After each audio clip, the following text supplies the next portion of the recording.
Am I the a-hole for being a wall between my abusive father and my pregnant sister? I'm 20 years old. My name is Chad.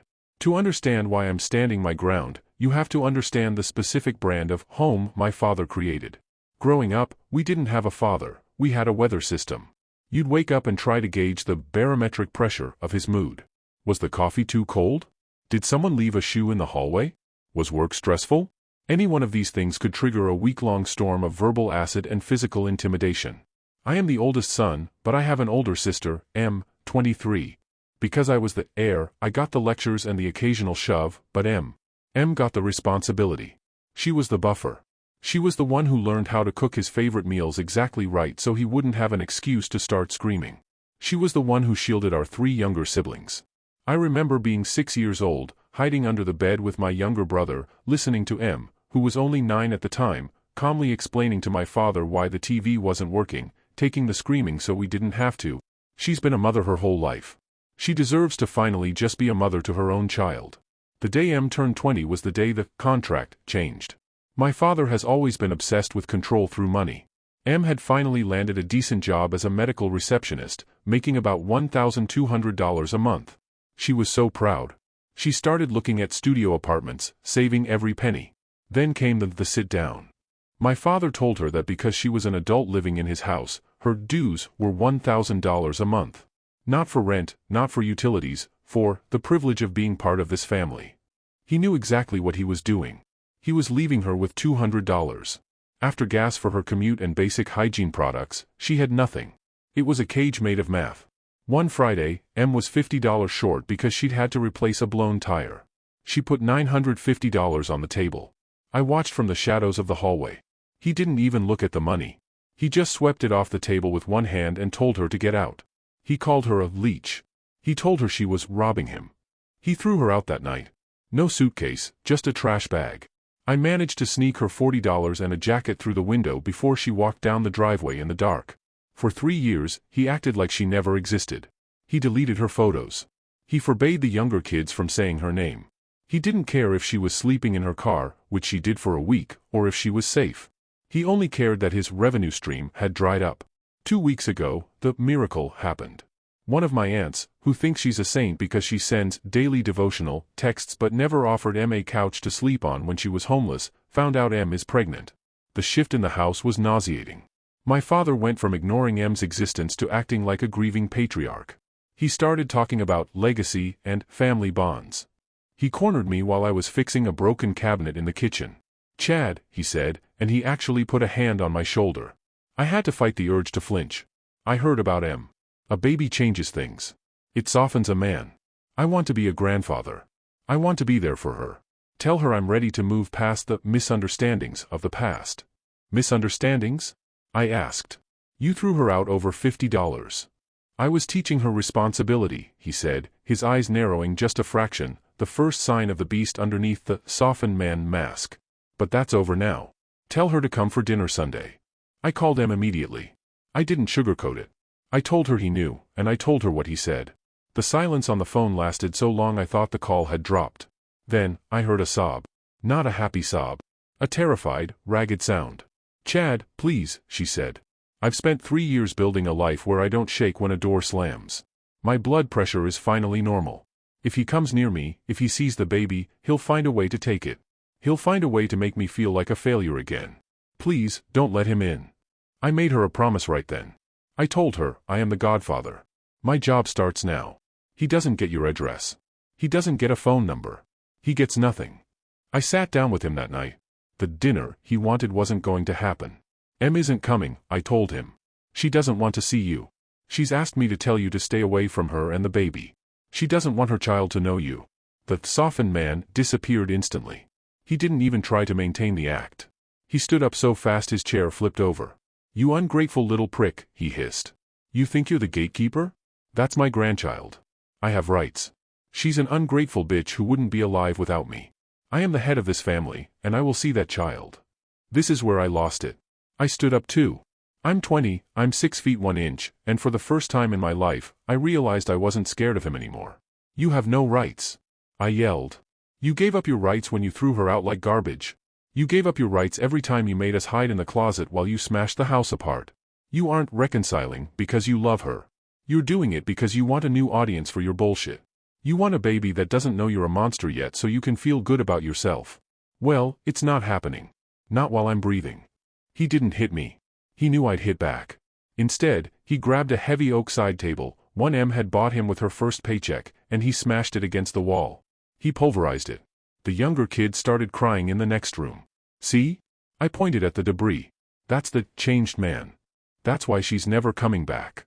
I walked out. Since then, it's been a coordinated assault by the extended family. My aunt, the gossip, sent me a 1,000-word text about how honoring thy father is a commandment. She told me that by keeping him away, I was committing a sin. My cousins are messaging me saying, look, he doesn't hit the little kids anymore. He's just an old man with a temper.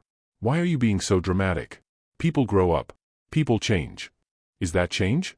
If a man stops hitting people but still hits the walls, has the violence left him? Or has it just changed its target because the people are big enough to fight back now? They call me a heartless animal. They say I'm cruel for denying an old man the joy of a grandchild. They act like M is a piece of property that I'm withholding, rather than a grown woman who is terrified of her own father. The family keeps threatening me with grandparent rights lawsuits. I spent 3 hours at the library and online researching it. In our state, unless there's a pre-existing relationship with the child, it's almost impossible. But that doesn't stop the fear. M is constantly checking her Ring camera. She's afraid to go to the grocery store alone. This is what reconciliation looks like for us, more fear. I'm the only one who talks to M every day. I'm the one who knows she's having cravings for pickles and orange juice. I'm the one who knows she's picked out a name that she's keeping secret from everyone else so he can't claim it. I feel like I'm holding back a flood with my bare hands. If I give in, if I make peace, I am inviting the wolf into the nursery. If I don't, I lose my entire extended family and live in a house where the air is thick with my father's silent, vibrating rage. My father hasn't spoken to me since the table incident. He just stares at me when I walk through the kitchen. It's a cold, predatory stare. He's waiting for me to blink. He's waiting for M to have a moment of weakness so he can swoop in and be the hero grandfather. My siblings, the younger ones, are the hardest part. They see the soft version of him. They see the version that buys them ice cream but then smashes their toys if they're too loud. They don't understand why I'm being the mean one who won't let M come over. They miss her. They want to see the baby. I have to sit them down and try to explain that M is safe, and that sometimes, love means staying away. How do you explain generational trauma to an 8-year-old? You can't. You just have to be the villain in their story so they don't have to be the victims in his. I'm not a heartless animal. I'm a brother. I'm a godfather. And if being those things means I have to be this asshole in a dozen family group chats, then so be it. Am I the a-hole? Update. It's been a while since I posted, and I wasn't sure if I was going to come back with an update, but a lot has happened in a short period of time. Some of it good, some of it honestly hard to even put into words. I figured I'd share what happened because things didn't just stay at the level of arguments and messages. It escalated into something much more serious. My sister gave birth on February 16th. Both she and the baby are healthy. The baby's name is Adrian. That part, at least, went the way it should. She's doing well, focusing on the baby, and building her routine around him. It's the calmest I've seen her in a long time, even with everything that happened before and after. The months leading up to the birth weren't calm at all. My father didn't stop after I told him to stay away. If anything, it made him more aggressive about trying to force his way back in. He never got my sister's address from me, but he got it through someone else in the family. I don't know exactly who, but it wasn't hard for him to find out once people started talking. The day everything went wrong started like a normal day for my sister. She was at her apartment with my aunt from my mother's side, the one who has been helping her since she left home. They were talking about baby names, going through options, trying to decide what felt right. It wasn't anything dramatic, just a normal moment. Then my father showed up unannounced. He didn't come quietly. According to my sister, he was already angry when he got there. He started shouting almost immediately, accusing her of shutting him out, demanding to be involved, acting like everything that happened in the past didn't matter anymore. My sister tried to keep things calm. She asked him to sit down and talk instead of yelling. She even told him that if he really wanted to be part of the child's life, there had to be some kind of understanding first. It wasn't a refusal. It was more than he deserved at that point, but she still tried. That didn't go anywhere. The situation escalated fast. He started breaking things in the apartment, knocking things over, slamming doors.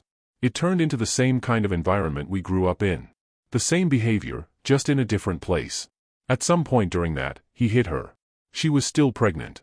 He hit her hard enough that she started bleeding from her mouth. That's when my aunt stepped in. She's in her late 50s, not someone you would expect to physically intervene, but she didn't hesitate. She hit him to stop him from going further. That made things worse. He turned on her immediately. From what I was told, he punched her in the stomach and then continued while she was already down. It wasn't a single hit. It was sustained, and it left her seriously injured. While all of this was happening, my sister managed to get away and lock herself in the kitchen. She called me from there, panicking, barely able to explain what was going on. I work at a construction site about 3 blocks from her apartment. I didn't wait. I left immediately and got there in about 10 minutes. When I got inside, the first thing I saw was my aunt on the floor. She was conscious but barely, and there was blood coming from her mouth. The apartment was in chaos. Things were broken, furniture moved, doors damaged. Then I saw my father trying to break into the kitchen where my sister had locked herself. At that point, there wasn't anything to think about. I went straight for him, grabbed him from behind, and threw him to the ground. It wasn't controlled or measured. It was enough to stop him. My sister had already called the police while she was locked inside, so they arrived shortly after. They took him into custody on the spot. I was also taken in for questioning because of what happened when I got there, but after explaining the situation and what led up to it, they let me go. From there, I went straight to the hospital with my aunt. The injuries were serious but not life-threatening. She had 2 broken ribs and another one that was bruised. She stayed in the hospital for a while to recover. It wasn't something she could just walk away from. My younger brothers were there when I arrived. They hadn't seen the incident, but they knew something had happened. When I explained it to them, they reacted the way you would expect. Anger, confusion, and a lot of questions about what happens next. That was the point where things shifted for them as well. They started talking about not wanting to go back to living with him. It wasn't just a reaction in the moment. They were serious about it. They asked me if I could take them in, and after everything that had just happened, it wasn't something I could ignore. It took some time and some legal steps, but I was able to become their guardian. We moved out shortly after that into a smaller apartment. It's not big, but it works for us. It's manageable with my income, and it's stable. They adjusted better than I expected. There's less tension, less unpredictability. They've said more than once that they feel safer. That alone made the decision worth it. My aunt recovered physically over time. She didn't have any complications after leaving the hospital, but the experience affected her. She started going to therapy, and she's been consistent with it. She still supports my sister, just in a different way now. As for my father, he's in prison. The charges were serious enough that this isn't something he's walking away from quickly. From what I understand, even with good behavior, he's looking at several years. Given his age and his attitude, it's not clear how that will play out long term. There's no contact between him and any of us. No one is trying to reach out, and no one is interested in rebuilding anything. That decision wasn't made in a dramatic way. It's just where things ended up after everything that happened. My sister has focused entirely on her child since the birth. She's managing work, therapy, and taking care of Adrian. It's a lot, but she's handling it. My aunt still helps when she can, and I'm there regularly as well. We're currently preparing for the christening. I'm going to be the godfather. That part means a lot to me, especially after everything that happened before he was born. Spending time with Adrian has changed how I look at things in general. It's not something I expected, but it did. There's a sense of responsibility that feels different from anything before. Not forced, not overwhelming, just there. My younger siblings have adjusted to their new situation. School, routines, everything is more stable now. They still have questions about what happened and about our father, but those conversations are different now. There's no confusion about whether what happened was acceptable. They're doing better where they are. As for what happens in the future, there's no plan to reconnect. If my siblings decide on their own, years from now, that they want to see him or speak to him, that will be their choice. It won't be something I force or block. For now, though, there's no interest in that from anyone. That's where things stand. It's been a lot in a short amount of time. Some things worked out, some didn't, but the situation is stable now. My sister and her child are safe, my siblings are out of that environment, and there's distance from the person who caused all of it. That's more than we had before. Thanks for watching. Don't forget to like, share, and subscribe to Daily Tales Update for more such stories.